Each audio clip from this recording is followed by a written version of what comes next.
এটা ভর্তা না, অমৃত। মুখে স্বাদ লেগে থাকার মতো ভীষণ ফ্লেভারফুল আর ডেলিশিয়াস একটা ভর্তা রেসিপি তৈরি করে দেখাচ্ছি।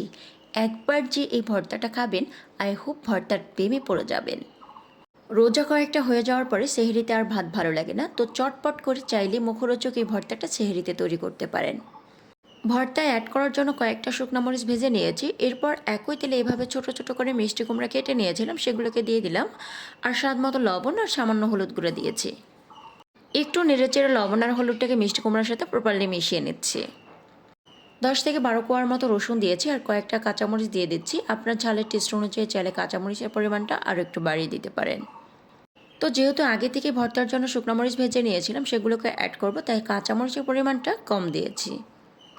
এখন একটি ঢাকনা দিয়ে এটাকে কুক করে নেব প্রায় 5 থেকে 6 মিনিটের জন্য। এতে করে মিষ্টি কুমড়াটা একদম প্রপারলি সফট হয়ে যাবে। অ্যাকচুয়ালি এই ভর্তাটা কাঁচা পেঁয়াজ আর কাঁচা সরিষার তেলের ফ্লেভারে তৈরি করা হয়, আর তৈরি করার সময় আপনি ভীষণ একটা ফ্লেভার পাবেন।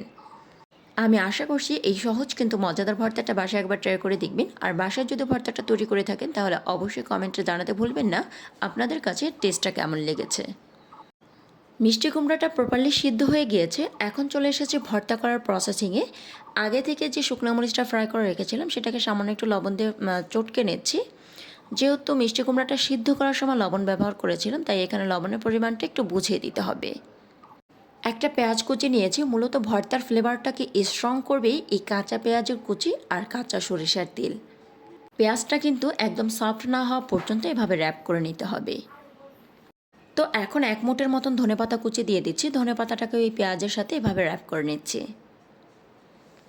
এখন ভেজে রাখা মিষ্টি কুমড়া দিয়ে মিষ্টি কুমড়ার সাথে যে রসুন এবং কাঁচামরিচটা ব্যবহার করেছিলাম এগুলোকে আলাদা করে চটকে নিচ্ছি। রসুনটা একটু আস্তে আস্তে থাকলে কোনো সমস্যা নেই, কারণ রসুনটা দাঁতের নিচে পড়লে কিন্তু ভালোই লাগে। মিষ্টি কুমড়া যারা পছন্দ করেন না, আই থিঙ্ক এভাবে একবার ভর্তা করে মিষ্টি কুমড়াটা খেয়ে দেখেন, নিশ্চিত মিষ্টি কুমড়ার প্রেমে পড়ে যাবেন। তো মিষ্টি কুমড়াটাকেও পেঁয়াজ কুচি এবং ধনিয়া পাতা কুচির সাথে খুব ভালো করে চটকে নিচ্ছি।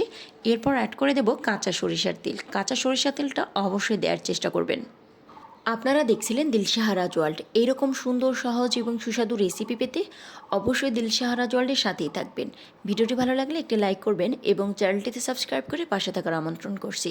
আবারও দেখা হবে নতুন কোনো এপিসোড নিয়ে। ততক্ষণ পর্যন্ত ভালো থাকবেন, সুস্থ থাকবেন। আল্লাহ হাফেজ।